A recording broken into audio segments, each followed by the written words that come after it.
वर्णवादी ग्रंथ, वर्णवादी कहानियां सिलेबसों से गायब होने चाहिए यूनिवर्सिटियों से। हरियाणा के लोगों ने तो ऐसी किताबों की आग बना ली और उससे तम्बाकू भर के हुक्का पी गए। तो ये करने की जरूरत है। जिस किताब में मानव में भेद बताया वो सारी किताबें अमानवीय है। ये बदमाशी के अड्डे हैं, लगातार आपको गुलाम बनाने के अड्डे हैं। ऐसे अड्डों से बचो और खुल के बोलने की जरूरत है, डरने की जरूरत नहीं है। कोई आस्था वास्ता का कोई केस इसमें नहीं चल सकता। देश के करोड़ों लोगों को मरने के लिए कुंभ में इकट्ठा करते हैं। यह असंवैधानिक है, अमानवीय है, प्राकृतिक है और झूठे कथा कहानियां हैं। इनको आप आस्था के नाम पे ढो नहीं सकते। ये आस्था आस्था करके आप गुलामी की चादर कब तक ओढ़े रहेंगे। ये सारे के सारे उन कथा कहानियां, शंकराचार्य कोई भी हो, वो देश को बेवकूफ़ नहीं बना सकता, वो संविधान के अगेंस्ट नहीं बोल सकता। वो संविधान में दी हुई आज़ादी और संविधान की जो ड्यूटी है सबको साइंटिफिक टेम्पर का इंसान बनाना है, वो क्वेश्चन कर सके। आप इस पर क्वेश्चन नहीं करेंगे, ये आस्था है। ऐसी कोई आस्था देश में नहीं चल सकती। आस्थाओं के लिए 3 कंडीशन है। जो आस्था पे 3 कंडीशन पे खरी उतरती है उसको आप एब्सोल्यूट आस्था है, उसका अधिकार इस देश में, बाकी आस्था का अधिकार नहीं है। आस्था का अधिकार तब है आपको अगर ये आस्था देश के लोगों को की हेल्थ ना खराब करती हो। हेल्थ कौन सी? आपको बुखार थोड़ा चढ़ाना है। हेल्थ का मतलब है मानसिक हेल्थ।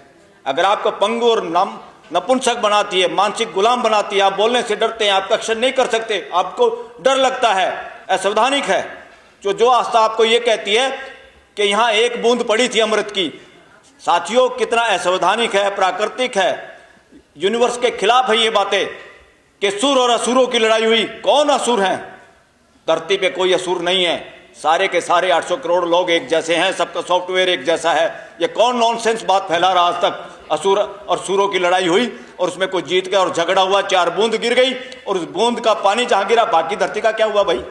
वो चारों बूंदे धरती इंडिया में गिरी। नॉनसेंस बातें करते हो, बकवास करते हो और अपने आप को शंकराचार्य और मंडेश्वर कहते हो, संत और बाबा कहते हो। लानत है। आज देश के लोगों को और खासतौर पर युवाओं को चैलेंज करना होगा इन फ्रॉड जो पोस्ट हैं। ये इस देश के लोगों को प्रधानमंत्री एक पोस्ट है, एक व्यवस्था है।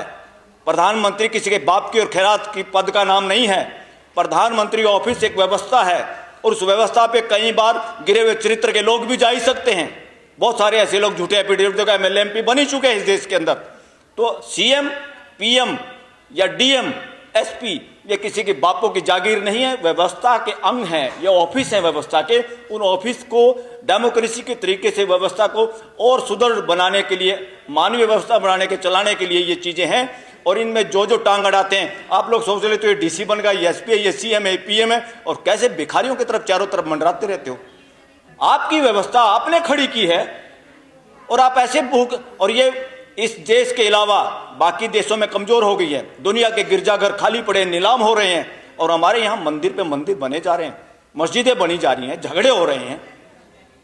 अगर पूरी दुनिया एक है, पूरी दुनिया सृष्टि का मूल मंत्र एक है, तो मंदिर को तोड़ के मस्जिद बनाओ, मस्जिद तोड़ के मंदिर बनाओ।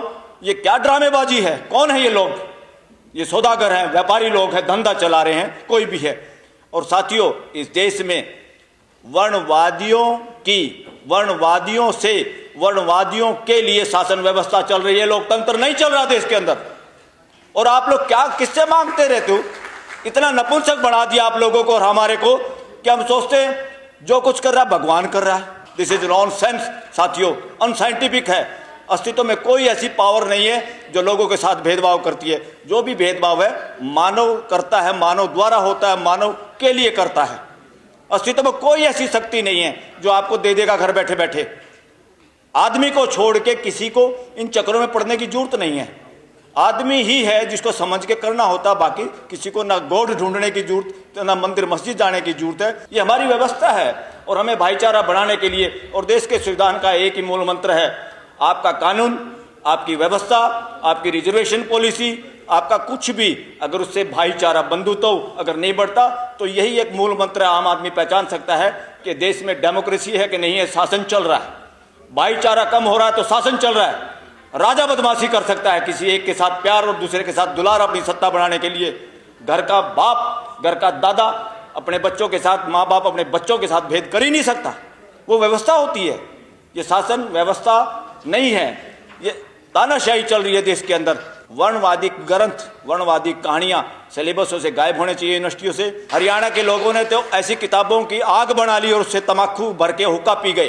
तो ये करने की जरूरत है। जिस किताब में मानव में भेद बताया वो सारी किताबें अमानवीय है। ये बदमाशी के अड्डे हैं, लगातार आपको गुलाम बनाने के अड्डे हैं। ऐसे अड्डों से बचो और खुल के बोलने की जरूरत है, डरने की जरूरत नहीं है। कोई आस्था वास्ता का कोई केस इसमें नहीं चल सकता, क्योंकि 3 guarantee: public health, public order, public morality. Public morality क्या? जनता जब सारी की सारी उस बात को समझती है, जानती है सूरज इधर निकलता है और कोई कहे सूरज नहीं निकलता, धरती घूमती है, और मूर्खता इन्होंने की थी पादरी फादर लोगों ने, ठेकेदार थे जो ईसाई धर्म के, कि धरती नहीं घूमती, और गैलीलियो को सजा सुना दी, सजाए मौत। हमारे जैसे लोग थे कुछ साथी, कहा इन मूर्खों से कहाँ लड़ाई लड़ते हो, बचे रहे तो ज़्यादा काम कर पाओगे, नहीं तो सूली कितने लोग चढ़ गए यहाँ पर। तो उसने कहा भाई मेरी गलती होगी, तुम्हारी ग्रंथ ये जैसे भी बाइबल कहती है ऐसे हो रहा है, धरती नहीं घूम रही। क्या धरती घूमने से हटी? ना धरती घूमने से हटी, ना आज हटी, मगर उस फार्मूले को मानने से हमने कितने साइंटिफिक चीज़ें बनाई और कितनी तरक्की की। इसलिए साथियों, पब्लिक मोरालिटी ये है, जनता जिन चीज़ों को जानती है उसके खिलाफ अगर कोई सो कॉल्ड रिलीजियस ग्रंथ, ये रिलीजियस ग्रंथ नहीं है, धार्मिक ग्रंथ होते सच्चाई पे आधारित, ये सांप्रदायिक ग्रंथ हैं, झूठे हैं, कथा कहानियों से बचो। इस देश में आज़ादी के बाद एक संविधान बना, संविधान के हिसाब से देश में मानवीय व्यवस्था स्थापित होना जरूरी था। मानवीय व्यवस्था स्थापित होने के लिए संविधान है, न कि शासन स्थापित होने के लिए। आज जो भी सरकारें चल रही हैं, जिस तरह का एटीट्यूड है, वो एटीट्यूड व्यवस्था का नहीं है, शासन मानसिकता का है। शासन मानसिकता राजशाही में होती है, तानाशाही में होती है, व्यक्तिवाद में होती है, डेमोक्रेसी में नहीं होती, और ना डेमोक्रेसी में चल सकती। मगर डेमोक्रेसी के नाम पे देश में शासन व्यवस्था है। शासन व्यवस्था वो होती है जहाँ चुपचाप फैसले लिए जाते हैं, लोगों की भागीदारी नहीं की जाती, पार्लियामेंट से सस्पेंड किए जाते हैं एमपी, और पार्लियामेंट में आपके चुने हुए प्रतिनिधि भी गूंगे बन जाते, मदारी के बंदर बन जाते, बोल नहीं सकते, उसका नाम शासन व्यवस्था होता है। इसलिए डेमोक्रेसी के नाम पे शासन व्यवस्था चल रही है। लगातार देश के लोगों को एक बात ध्यान में रखनी चाहिए, सरकार का कोई भी काम है, कोई भी पॉलिसी है, कोई भी कानून है, सुप्रीम कोर्ट का भी कोई फैसला है, वो सबको एक दृष्टि से आपको देखना चाहिए, क्या इसमें शासन की बू आ रही है या लोकतंत्र की व्यवस्था, हमारी भागीदारी की कोई इसमें आ रही है। और इसीलिए मैं कह रहा हूँ, देश के अंदर राइट टू असेंबल, इकट्ठे होना सबका मौलिक अधिकार है, कोई दिक्कत नहीं है। मगर देश के किसान, मजदूर, देश के लोग जो व्यवस्था स्थापित करने के पक्ष में बोलना चाहते हैं और शासन के खिलाफ बोलना चाहते हैं, उनके लिए लगातार धारा 44 और धारा 163 दिल्ली में भी लगाई गई, और किसानों को तो दिल्ली के आसपास आने नहीं दिया गया। मजदूरों की और दूसरे लोगों की हिम्मत नहीं है कोई जंतर मंतर पे लंबे समय तक पूरा दिन कोई अपनी बात रख सके।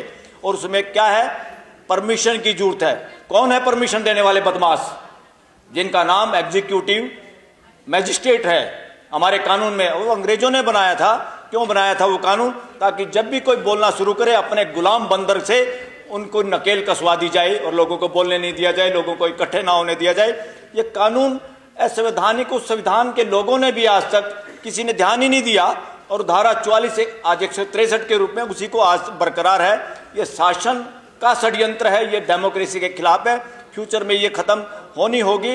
राइट टू असेंबल में क्या होता है, व्यवस्था में क्या होता है? जब मुझे इकट्ठा होना है, हम लोगों को इकट्ठा होना, हमें इन्फॉर्मेशन देनी होती है, ताकि पुलिस की व्यवस्था, पानी की व्यवस्था, कोई व्यवस्था सरकार की तरफ से हो तो हो जाए। मगर उसमें यह नहीं है कि आप मना कर दोगे लोगों को इकट्ठा होने से। जहां लोगों को इकट्ठा होने से कि यहां कानून की व्यवस्था चरमरा जाएगी, जंतर मंतर पे भी आपको परमिशन नहीं मिलती। हाँ, आपने ये पीछे जो लिखा है दिल्ली में डोमिसाइल का, बिल्कुल, अरे दिल्ली में इतने सारे कानूनों को आपने ध्वस्त कर दिया। पूरे देश के लिए जब आपको बेनिफिट होता है वर्णवादी व्यवस्था को, वर्णवादी मानसिकता को, तो आप सारे कानून ध्वस्त कर देते हो।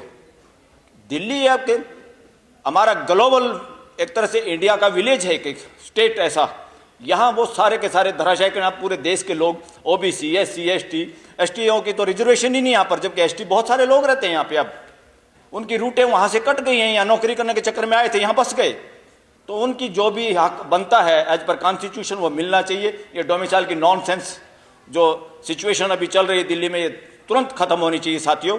और मैं एक और बात आप करके, क्योंकि मैं फोटो लगातार जब देखता हूँ, जब भी एससी, एसटी, ओबीसी, माइनॉरिटी, और अभी मैं आदिवासियों के किसी प्रोग्राम में था मध्य प्रदेश में, तो वहाँ मैंने कहा, वो लोग बड़े खुश हुए इस बात से।